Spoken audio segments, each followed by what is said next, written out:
Hello, good afternoon. Be welcome. It is my pleasure to be here with you with this important meeting. People all over the world are watching us, and I thank you for the invitation to be here. I would like to make some comments on how foreign trade is carried out in China and particularly in Hong Kong. Before delving into the presentation, I would like to mention something in our current moment in Mexico. Certainly for most of us here who are Mexican, it is a fact that Mexico is a great country.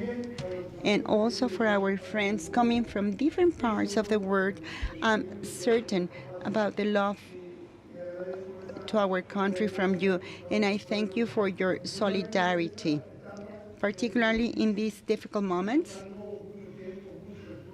which is costing a lot of resources and support from others.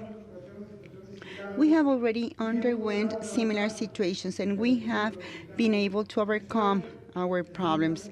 We have a strong spirit, as it has been acknowledged all over the world with some articles. They are really appealed by this solidarity spirit from people that could not even have anything, and they are collaborating and helping to the recovery of the well-being of some people that regretfully were damaged. They didn't expect this, and now they are like this. Well, it seems to me that something that Mexicans need to execute, and I'm based on what we have already heard from speakers like Dr. Vega or Dr. Colley, after the scenario that they described about the worldwide economic situation, and other comments that we already heard about our relationship with other Latin American countries.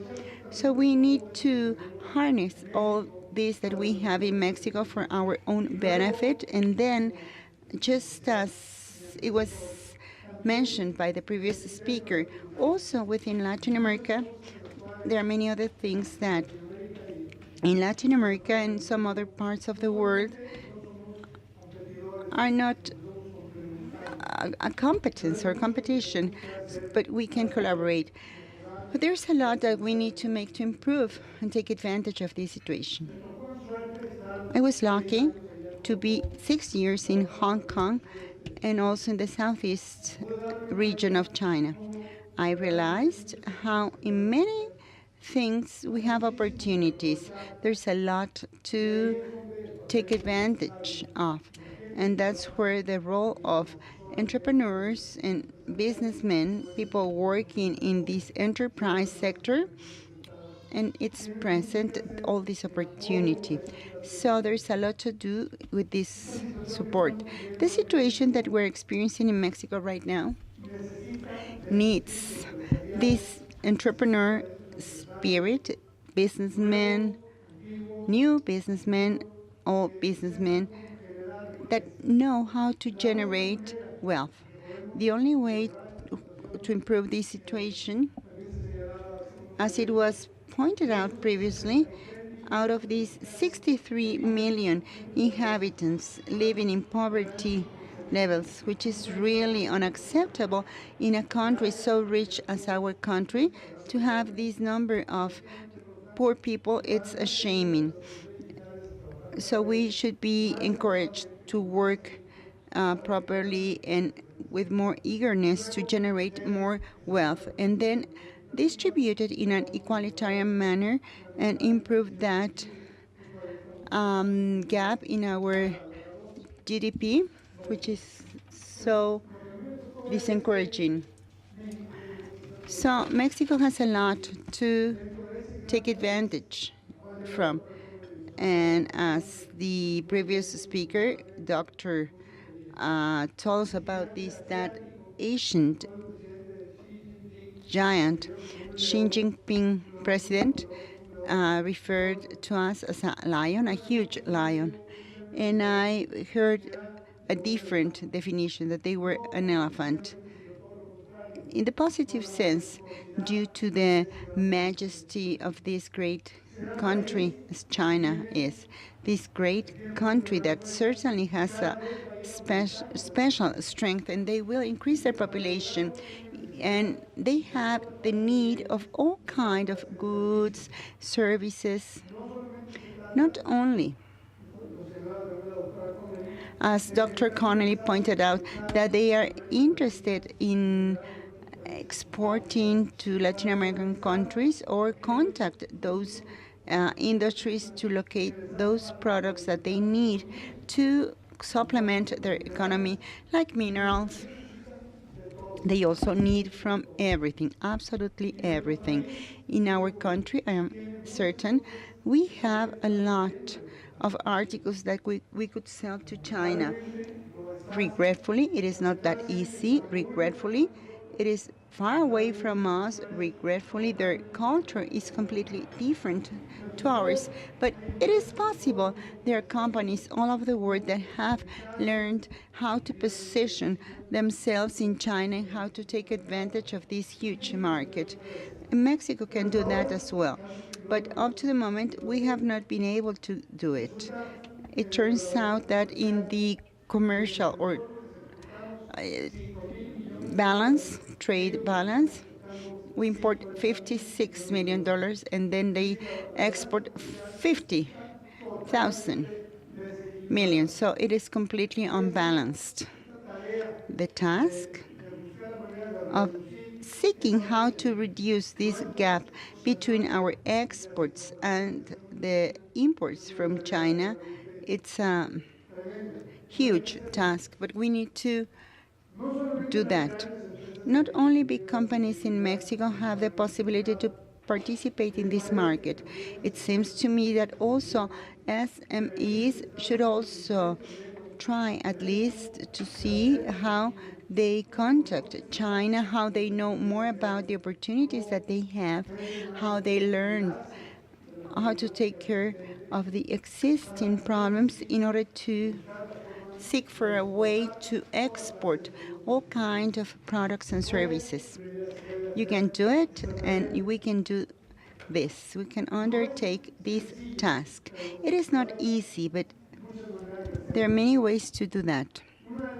One of the ways of doing so, and that we have witnessed Mexican companies becoming very successful in this area, is contacting through, because Hong Kong, it's a part of China, during 750 years depended from the British Commonwealth, but in the year 97, they depend directly from China.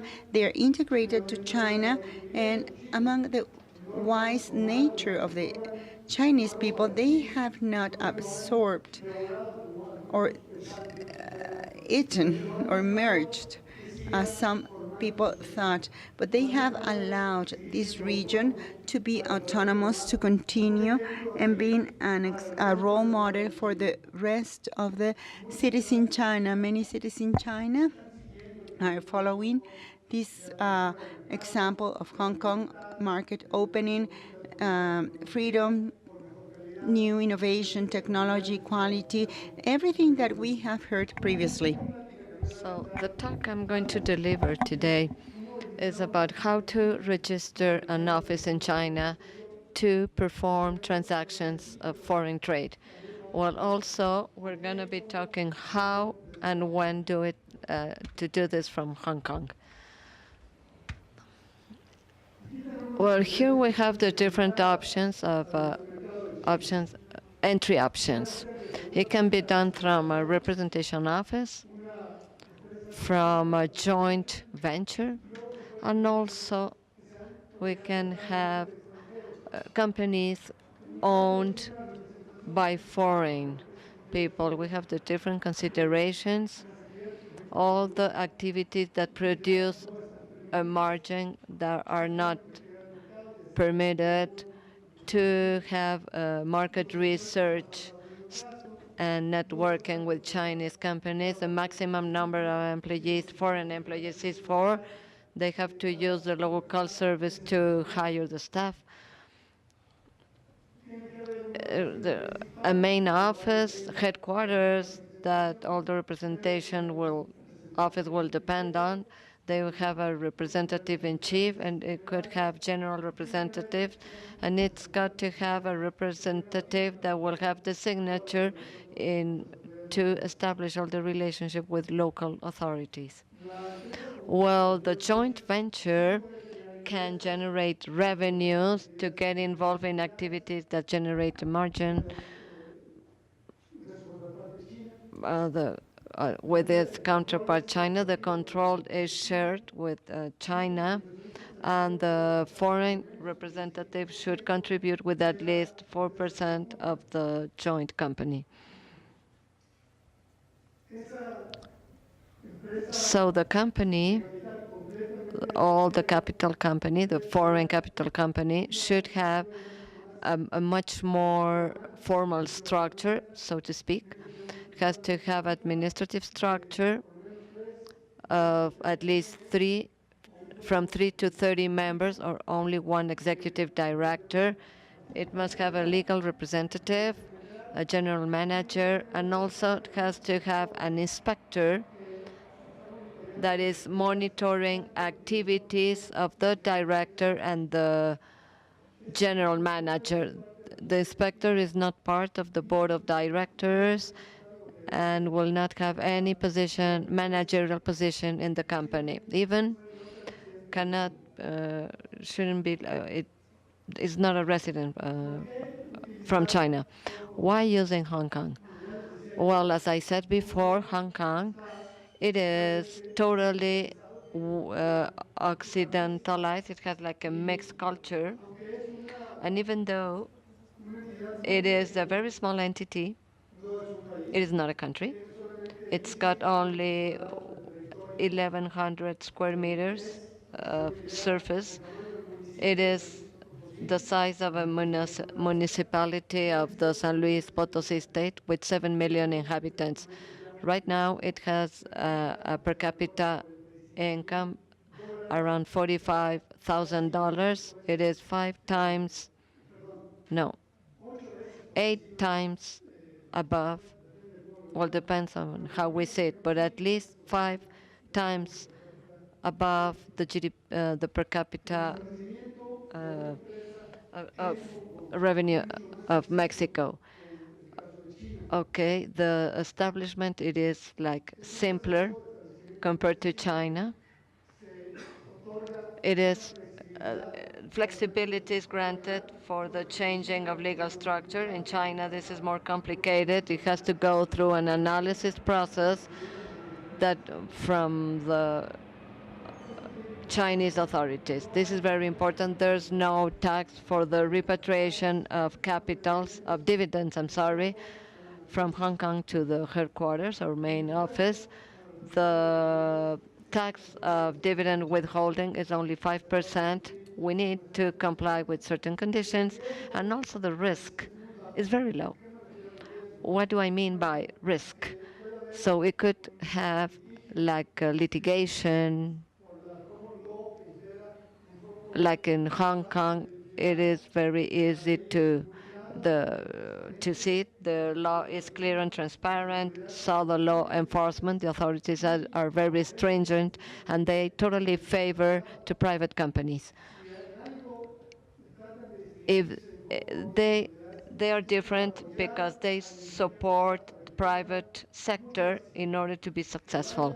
So they want them to do well. Why? Because as this happens, they will generate more economic movement that will benefit all the community.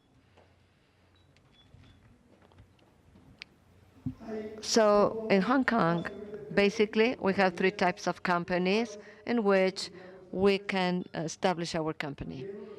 A representation office, a Hong Kong Limited, and a branch office.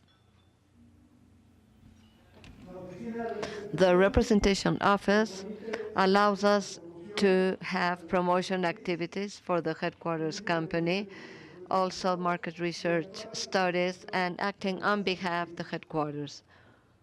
or the main office. The advantages of this kind of offices, it's very easy to open it or close it in case the incorporation cost is minimal. The maintenance of the company is very low. It is not expensive. Well, I'm referring to give all the notices required by authority to know how the companies are operating, and also the audits requested by law and tax payments. And this is very important for some companies. Also for work permits for foreign people. Having a representation office established in Hong Kong, the authorities support the obtention of those visas or work permits. We need to be very careful because the business activities are limited. Direct business activities cannot be developed like sales or production activities, and billing is not permitted. Hong Kong Limited, on the contrary, allows, and this is open to any type of activities. Could be the trading, the service provision or investment or holding. There's no need to have a physical office. You can have a virtual office within a company established in Hong Kong. Could have also like broker activities with the supply sources protection. The income tax, it is lower than the Mexican one and lower than in China. It's only 16.5% of income tax, and the responsibility of shareholders is limited to the amount of their shares. Cannot hire employees directly in China. It is mandatory to have an accounts report audited. So the authority in this way will allow the operations to continue. The branch, they have the same social object than the holding. The advantage is the support, the career, and of the holding at a local level can develop all the business activities. The time and requirements of establishment will depend on how the structure of the holding is, but those are very simple proceedings and they are very quick. Well, considering that this is an extension of the holding, the responsibility of anything that happens while operating in Hong Kong depends obviously of the holding. The establishment of the company in Hong Kong. So since the company is incorporated, there's 2 months, and they have to have an annual review of the corporate secretary, and the first financial statement should be submitted to tax authorities. Then we issue the declaration of income tax at 18 months later, and then the submission of the fiscal expert opinion of the annual income tax. This is 21 months, and then the taxes are paid. And this is done annually, on and on. Well, the subject, the business activity is not limited to certain activities. It is open. The incorporation does not require of a minimum capital. We can have like a free flow capital in an account, banking account from an internet from Mexico. So in your bank account, you can do any transactions, and from there freely you can transact all the capital flows. We also have access to the financial service from Hong Kong. And this is very attractive because Hong Kong has a stock market exchange which is very strong, and the support capital system is free, like for any company.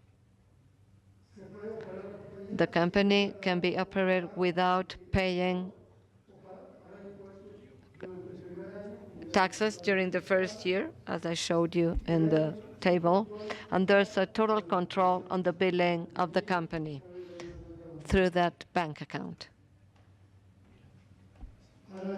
Well, in order to establish a Hong Kong Limited, we need to have the name of the company. It could be in English or in Chinese. In continental China has to be the name in Chinese, has to have like English word, but it has in Hong Kong is only either one. The capital, a minimum capital is not required.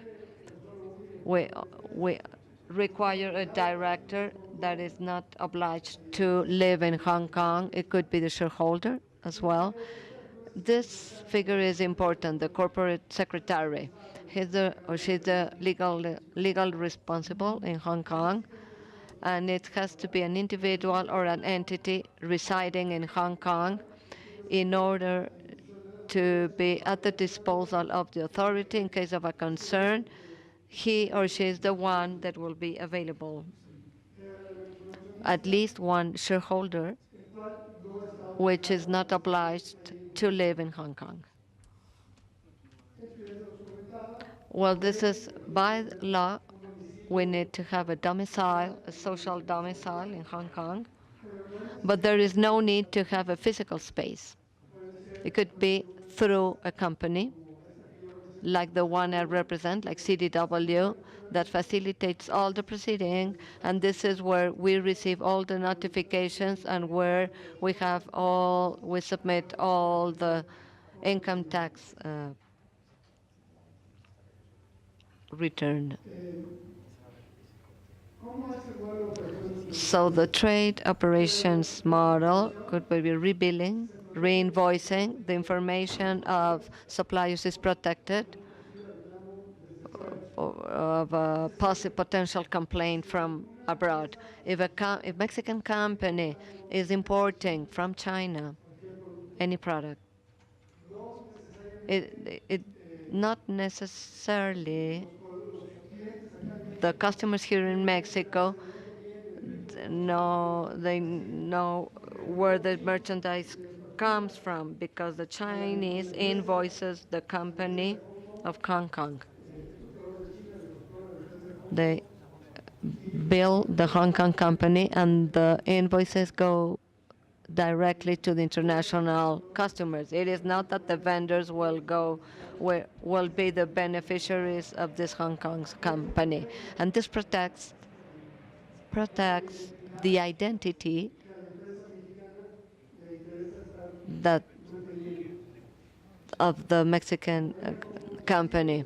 So the Hong Kong company receives the purchase orders of international customers and places the purchases orders with Chinese suppliers.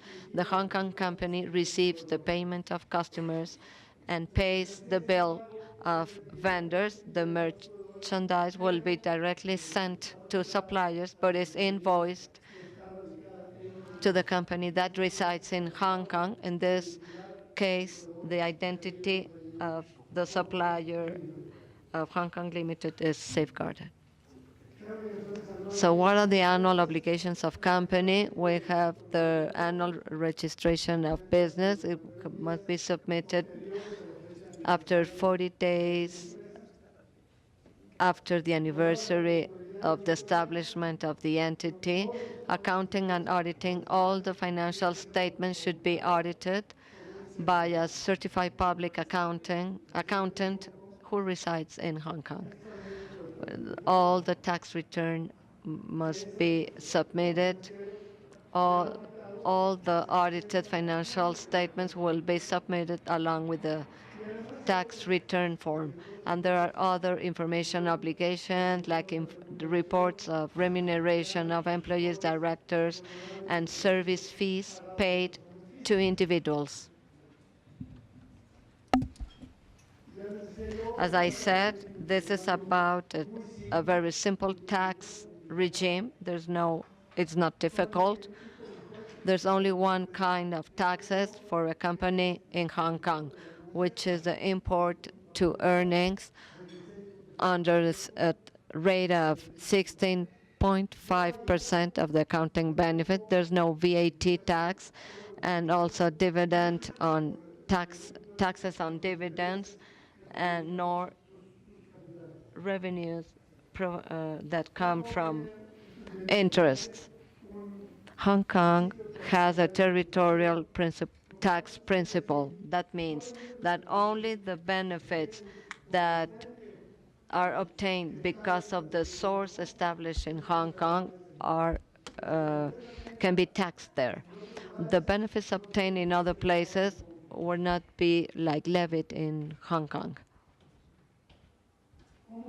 How this company CDW help? Well, the company can help from the beginning, from an analysis that will be carried out from the goals of projects of the company, of the Mexican company, in this case, to assess the operations model, then assess the feasibility of the opening of the bank account. This is a need so the company can operate, so it needs this bank account to transact, also to help in the incorporation, the establishment of a company, to physically incorporate the company in Hong Kong, and also every year to have all the management procedures to comply with all the obligations of the company in Hong Kong. This company, CW, as Mauricio stated, has two partners, Rosono Choi and Thomas Wong. They have 60 employees that have a whole range of skills and experience. There are several Mexicans, by the way, working in this company. The company, which is the Latin department, and this Latin department started 10 years ago, operating basically with Colombian companies, and little by little they have expanded, and currently they're working around with 200 customers of 9 countries. That there are 3 countries in Europe, Italy, Spain, and Portugal, and 6 countries in Latin America, including, of course, Mexico. This staff